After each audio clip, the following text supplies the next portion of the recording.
زه بهد خوشحاله یم د المان په خاوره کې ستاسو سره حاضر یم. المانیان او پښتانه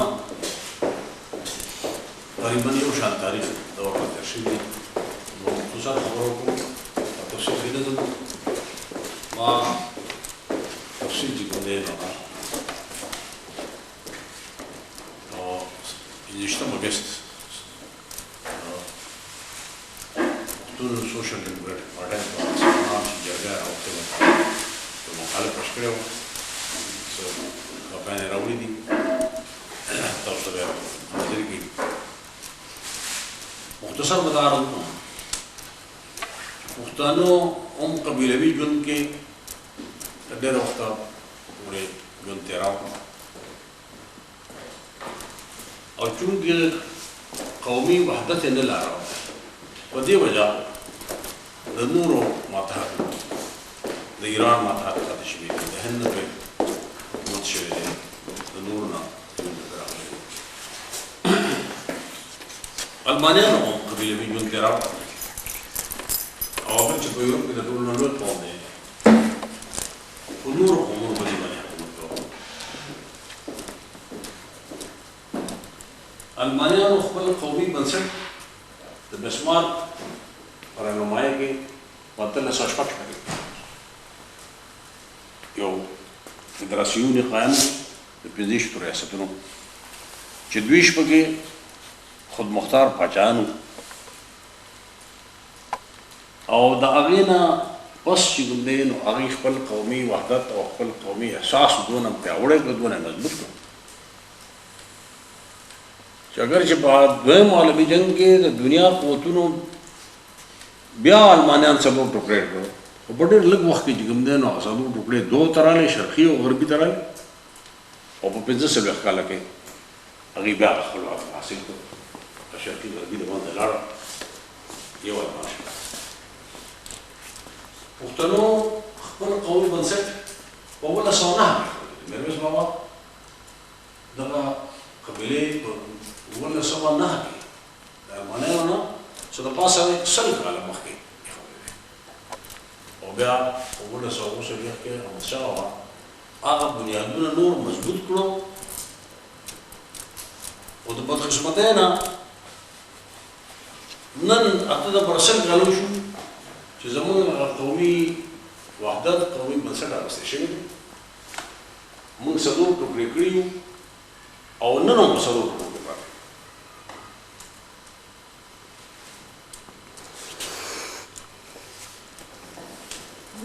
بلکې دا جذبه او دا حس او دا هڅه هم راپکې نشته. المانیانو که کله تقسیم شو نو د شرقي المان متعلق زه خبره دونه په یقین نشم کولی، ځکه چې هغه تاریخ راته دونه نه معلوم، لیکن غربي المان د اولې ورځې نه چې کوم قدم ایښودو نو په دې اراده به یې ایښوده چې شرقي زما حصه ده، دا به ما سره وي، که آیین یې جوړو هم که هر څه کار یې کوو، خو په دې بنیاد یې کوو چې دا به یو المان وي. هېڅ رڼا په هغه وخت کې نه ښکارېده چې څنګه به یو موږ کې هغه عزم او هڅه لا هم نه دی راغلی. 8% کالو شو او موږ کې هغه هڅه نشته، هغه عزم نشته، هغه جذبه نشته. دې تاریخي حقایقو که هغه د غاصب د لاسې، اگر چې په بین الاقوام قانون دا دی چې د غاصب عمل قانوني او آئیني حیثیت نه لري او نه اخلاقي حیثیت لري، خو تاریخي واقعه او تاریخي حقایق چې کوم نه خپل اثرات ضرور قائم دي.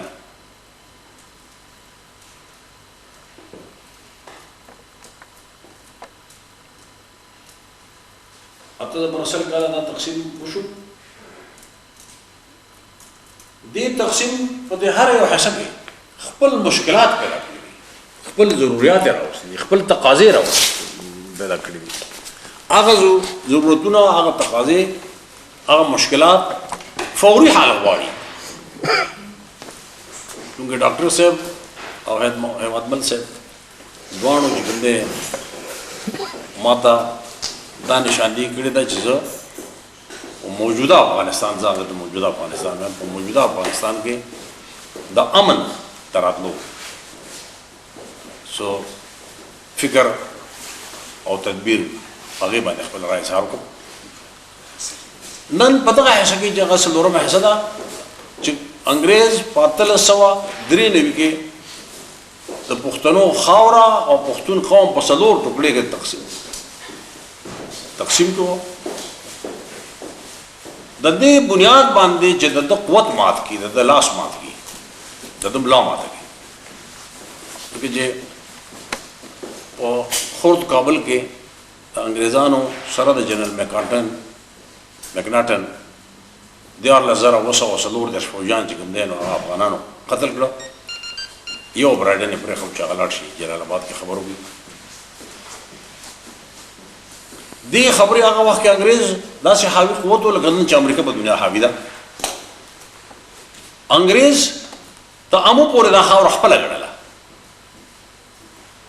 هغه په وسطي شا کې د زار روس مخنیوی کوه هغه ته دا خبره راغله